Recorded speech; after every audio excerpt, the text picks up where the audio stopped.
जी comedy ना दिखाएं, three unity दिखाएं। यहाँ पे हमें थोड़ा सा क्लासिकल नजर आता है। मैंने आपको बताया था कि क्लासिसिज्म और रोमांटिसिज्म में फर्क क्या है। Do you know something? अगर आप में से किसी को पता है, किसी ने मेरा लेक्चर सुना है कि what is difference between the classicism and romanticism, एक रोमांटिक पोएट्स कैसा होता है और एक क्लासिकल पोएट कैसा होता है। So if there is someone he she knows something about romantic poets and classical poet, please tell me।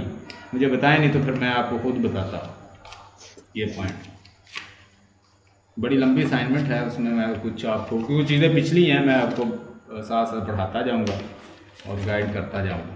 हाँ जी, कोई बताए मुझे क्लासिकल कौन होता है, क्योंकि जब तक आपको ये पॉइंट क्लियर नहीं होता आप कभी भी नहीं लिख सकते। क्लासिकल पोएट जो है, जैसे आपने बताया कि इसको क्लासिकल फिलिप सिडनी को भी इनको क्रिटिक कहा जाता है, क्योंकि वो कुछ कॉन्सेप्ट जो है वो अरिस्टोटल के भी वो इसमें मीन इन्फ्यूज किए हुए हैं। इसी तरह क्लासिकल पोएट और क्रिटिक से वो इन्फ्लुएंस हुए, लेकिन वो रिनाइसेंस में भी देखा हुआ है फिलिप सिडनी ने। रिनाइसेंस रीबर्थ ऑफ नॉलेज उस एज उस एरा से भी गुजरे हुए हैं। तो उसमें वो जिस तरह ब्लैंक वर्ड्स को और ये राइमिंग स्कीम को और ये मैट्रिकल जो लैंग्वेज है इसको वो जरूरी नहीं समझते हैं पोइट्री के लिए। तो it's call I think romanticism in fact और रोमांटिसिज्म नेचर को एडमायर करते हैं। यस, रोमांटिक पोएट नेचर को एडमायर करते हैं, but romantic does not follow the logic and reason and they do not follow the classical rules, because they want that the poetry is just like a tree grows to the tree, leaves grows to the tree, and as John Keats said that the good poetry comes like leaves grows to the trees. If it is not coming like leaves to the tree, it's better not to come। कि poetry, अच्छी poetry वो होती है जैसे किसी दरख्त के ऊपर लीव्स आते हैं, वैसे होनी चाहिए, वैसे ग्रो होनी चाहिए, यानी that should be natural. And as Wordsworth says, poetry is the overflow of powerful feelings, spontaneous overflow of one point और एक और चीज आपने जैसे बताई थी कि जैसे कि वो कथारसिस और अरिस्टोटल ने कहा कि वहाँ पे एक्नोसिस और कथारसिस ये चीजें, जबकि ये फिलिप सिडनी का भी यही पॉइंट है कि ये कहते हैं कि नहीं, इंस्ट्रक्शन थ्रू डिलाइट हो, देयर शुड बी अम्यूजमेंट। ठीक है, ऑडियंस को या रीडर को या पढ़कर जो है, तो ये चीज इसमें रोमांटिक पोएट में आती है। फौजिया, ये चीज़ें नहीं है, ये आप किसी और तरफ जा रही हैं। मैं आपको जो बताना चाह रहा हूँ कि एक क्लासिकल और रोमांटिक क्रिटिक क्या होता है, मैं बस ये बताना चाहूँ कि अगर क्वेश्चन आ जाए तो आपने इसको हैंडल कैसे करना है, क्योंकि उसमें तो एक जनरल क्वेश्चन दिया हुआ है, उसमें सारे 5-6 क्वेश्चन आए हुए। मैं आपको बताना चाह रहा हूँ कि जो रोमांटिक होता है ना क्रिटिक, वो और जो पोएट है वो किसको वैल्यू देगा, वो मोशन को, वो पैशन को, वो फीलिंग को, वो जज्बातियत को, जो आपके मन की में चीज़ें आ रही हो वैसा लिखता जाएगा।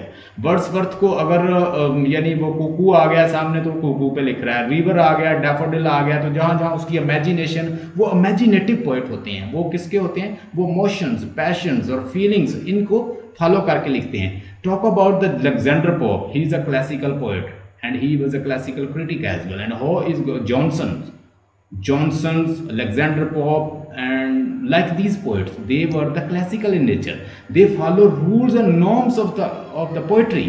और वो कौन से रूल्स है जो जितने भी क्लासिकल राइटर्स ने बताए थे, जैसे वो जितने भी एंशिएंट ग्रीक्स के राइटर थे, जैसे रूल उन्होंने बताए थे, वो कहते हैं जी इनको हम फॉलो करेंगे। और उस दौर में क्लासिकल एज में उसे कहा जाता है न्यू क्लासिकल एज। क्यों कहा जाता है न्यू क्लासिकल? की क्लासिकल एज तो वही एज थी ना, होमर की, विर्जिल की, या दीगर पुराने अगस्टन एज के जो पुराने राइटर थे। अब उन राइटर्स की जो एज थी, इसको कहा जाता है न्यू क्लासिकल एज, क्योंकि वो नई क्लासिकल एज बनाई गई थी, उसमें पुराने रूल्स को फिर फॉलो किया गया था। बात समझ आ गई? लेकिन रोमांटिक एज में क्या किया उन्होंने उसके खिलाफ लिखा। वो कहते नो जी, पोइट्री तो होती है इमोशन, पैशन की, इमेजिनेशन की, फीलिंग की। अगर ऐसी पोइट्री नहीं है तो फिर वो पोइट्री कैसी हुई?